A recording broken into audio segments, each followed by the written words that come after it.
আসসালামু আলাইকুম। ফিরদৌসী ক্রিয়েশনে আপনাদের সবাইকে স্বাগত। দেশ এবং বিদেশ যে যেখান থেকে আমার ভিডিওটি দেখতেছেন, আশা করছি আপনারা সবাই ভালো আছেন। আলহামদুলিল্লাহ, আমিও ভালো আছি। আজকের ভিডিওটা শুরু করলাম সকাল 9টায় থেকে। আমি অনেকক্ষণ হলো উঠেছি, উঠে ফ্রেশ হয়ে তারপর ঘর ঝাড়ু দিয়ে নিলাম। এখন আমি বিছানাটা গুছিয়ে নিব। তো আমার সোনা পাপা উঠে গিয়েছে। সোনা পাপা উঠে গেলে আমি আর কোনো কাজ করতে পারি না, কারণ সে শুধু দুষ্টামি করে। ঘুম থেকে ওঠা মানে তার দুষ্টামি শুরু হয়ে যায়। এখানে আমি বিছানাটা ঝাড়ু দিচ্ছি, এখানে এসেও দুষ্টামি করতেছে, কি যেন বলতেছে আমাকে, এখান থেকে যাবে না। তো তারপর বুঝিয়ে টুজিয়ে ওকে পাঠিয়ে দিলাম আম্মার কাছে। তো আমি এখন বিছানাটা ঝাড়ু দিয়ে নিলাম ভালো করে।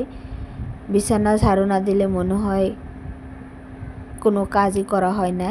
বিছানা পরিষ্কার না থাকলে মনটাও ভালো থাকে না। বিছানা যেমনই হোক না কেন, তারপরও বিছানাটা পরিষ্কার পরিপাটি থাকলে মনটাও ভালো হয়ে যায়। আমার বিছানাটা ঝাড়ু দিয়ে এখন আমি চলে আসলাম ড্রয়িং রুমে। ছোট্ট একটা খাট রয়েছে, সেই খাটটায় আমি ঝাড়ু দিয়ে নিচ্ছি। বিছানা গুছিয়ে তারপর আর ক্যামেরা অন করা হয়নি। এই তো দেখতে পাচ্ছেন তোষক, আর এদিকে বিছনা চাদর শুকা দিয়েছি। আর আমার কাপড়, কিছুটা কাপড় ছিল, সেগুলো ধুয়ে দিয়েছি। তোষক আর বিছনা চাদর এগুলো ধুয়ে দিয়েছি, কারণ আমার বাবু রাত্রিবেলায় বাটিতে দুধ নিয়েছিল দুধ খাওয়ার জন্য। তো সেই দুধ বিছানায় ফেলে দিয়েছিল, সেজন্য আমি তোষক বিছনা চাদর সবগুলো ধুয়ে দিয়েছি। আর এটা হলো বিকালবেলা। আমি আর সারাদিন ক্যামেরা অন করিনি। তো বিকালবেলা দেখতে পাচ্ছেন আমার ছেলে কিভাবে একা একা দৌড়াচ্ছে।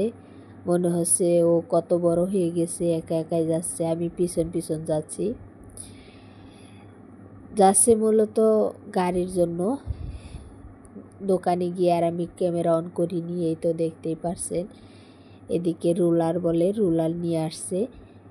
দোকানে গিয়ে দেখছে গাড়ি, তো গাড়ি না নিয়ে আসবে না, এখানে গাড়ি নিয়ে আসে আম্মাকে দেখাচ্ছে। আর এখানে ঘরে এসে গাড়িটা এখন খুলবে। তো খুলে তারপর ওর গাড়ি পছন্দ হয়নি, এখন বলছে ডাম্পার আনবে। তার জন্য আমাকে ক্যামেরা অফ করতে বলছে।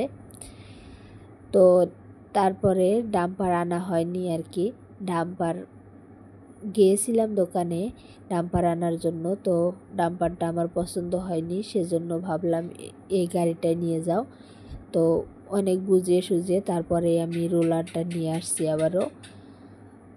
তো এটা হলো সন্ধ্যাবেলা। আমি বাবুকে চাপটি বানিয়ে দিয়েছিলাম খাওয়ার জন্য, চিনি আর লবণ দিয়ে, একটুখানি তেল দিয়ে চাপটি বানিয়ে দিয়েছিলাম।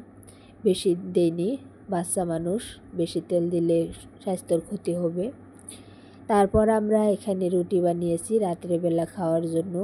এখানে রুটি বানিয়ে আমি ভাজার জন্য চুলায় তাওয়াটা বসিয়ে দিয়েছি। আমি রুটি এখন ভেজে নিব। আজকে আমাদের রুটি খাওয়া হবে রাত্রিবেলায়। আজকে রাতের বেলা রুটি খাবো, কারণ আম্মার জ্বর, আমারও জ্বর। সেজন্য আম্মা বলছিল রুটি খাওয়াই ভালো হবে রাত্রেবেলা। তো সেজন্য রুটি বানিয়ে নিলাম। রুটি বানিয়ে ডাল দিয়ে খাবো। তো এদিকে আমি রুটিগুলো ভেজে নিচ্ছি, আর আম্মা ডাল সিদ্ধ করতেছে, ডালটা সোমবার দিবে। তো আমার আজকের ভিডিও আপনাদের কাছে কেমন লেগেছে অবশ্যই কমেন্টের মাধ্যমে জানাতে ভুলবেন না। যদি ভালো লেগে থাকে তাহলে প্লিজ আমার চ্যানেলটি সাবস্ক্রাইব করে আমার পাশে থাকবেন, আর পাশে থাকা বেল বাটনটি অবশ্যই অন করে দিবেন। তাতে করে আমি ভিডিও ছাড়ার সাথে সাথে আপনাদের মোবাইলে নোটিফিকেশন পৌঁছে যাবে, আপনারা সময় করে আমার ভিডিওটি দেখে নিতে পারবেন। আর যারা ইতিমধ্যেও আমার চ্যানেলটি সাবস্ক্রাইব করে রেখেছেন তাদেরকে অসংখ্য অসংখ্য ধন্যবাদ। তো আপনাদের সাথে কথা বলতে বলতে আমি রুটিগুলো ভেজে নিছি। আমার আজকের ভিডিও কেমন লেগেছে অবশ্যই কমেন্টের মাধ্যমে জানাতে ভুলবেন না। আজকে পর্যন্ত, দেখা হচ্ছে পরবর্তী ভিডিওতে। সে পর্যন্ত সুস্থ থাকবেন, ভালো থাকবেন। আল্লাহ হাফিজ। আসসালামু আলাইকুম।